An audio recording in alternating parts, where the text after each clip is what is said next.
જે એક બાદ એક કિશોર ભજિયાવાલાના કાળા કરતૂતોનું જે પર્દાફાશ છે તે બહાર થઈ રહ્યો છે.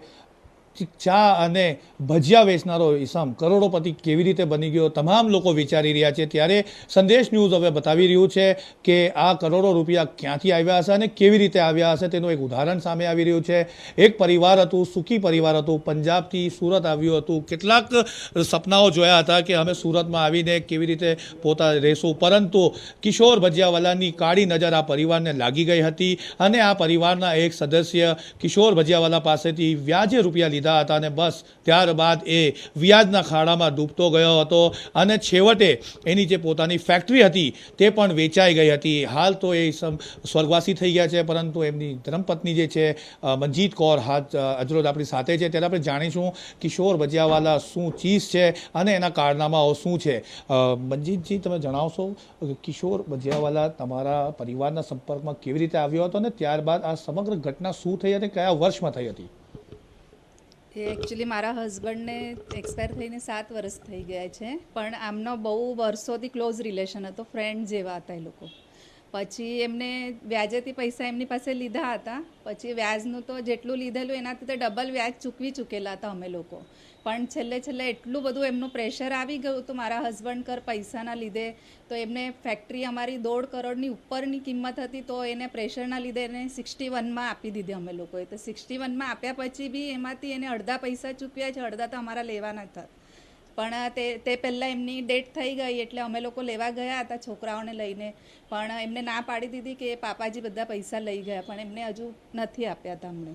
મારી કન્ડિશન એટલી ખરાબ હતી કે નાનું પાર્લર ચલાવીને હું ગુજરાન કર્યું, છોકરાઓને ભણાવ્યા. મેં એને કીધું છોકરાઓને ભણાવવા માટે તો પૈસા આપો, વધારે નહીં આપો તો કંઈ, પણ એને ના પાડી દીધી તે દિવસે. એ રીતે તો કેટલા લોકો આવી રીતના રોડ પર આવી ગયા હશે વ્યાજના ધંધામાં. અમને ખબર પડે છે કે આજે અમારી હાલત કેટલી ખરાબ છે એમને લીધે. એટલે એમને તો સખત આ બધું થવું જ જોઈએ. જે થવું, અમને તો આજે બહુ ખુશી થઈ કે આજે અમારા મહેનતના પૈસાનું આ બધું સામે આવ્યું છે. એ થવું જ જોઈતું હતું. હું ખાસ કરીને એ પૂછીશ કે તમારા પરિવાર, તમારી ફેક્ટરી ચાલતી હતી, તો એવું તો શું થયું હતું અને કિશોર તમારા પરિવારના સંપર્કમાં કેવી રીતે આવ્યો હતો? એ એકચ્યુઅલી ફેમિલી જેવું જ રિલેશન હતું એમનું. કહું ફ્રેન્ડ જેવા હતા બંને, કેમ કે આ જ્યારથી ચાની લારી એવું ચલાવતા હતા ત્યારથી જ ઓળખતા હતા મારા હસબન્ડ તો એમને. પછી એ રીતે થોડા વ્યાજેથી પૈસા લેતા ગયા, એનું વ્યાજ વધતું ગયું, એ આપતા ગયા. પછી વ્યાજ તો કેટલું બધું પૈસા તો ચૂક્યા, પણ છેલ્લે એને એટલી બધી કન્ડિશન ખરાબ કરી દીધી મારા હસબન્ડની કે એમને આ ફેક્ટરી વેચી ના હતા. આ એટલી મહેનતથી ફેક્ટરી બનાવેલી એમના મહેનતના પૈસાથી, પણ આના કારણે જ એમને એટેક આવ્યો, કેમ કે એટલું બધું ડિપ્રેશનમાં આવી ગયું હતું કે મારી આ ફેક્ટરી વેચાઈ ગઈ આમના લીધે. જેવી એમને ફેક્ટરી વેચી એના પછી એમને તબિયત વધારે ખરાબ થઈ ગઈ, સિરિયસ થઈ ગયા, એટેક આવેલો એમને.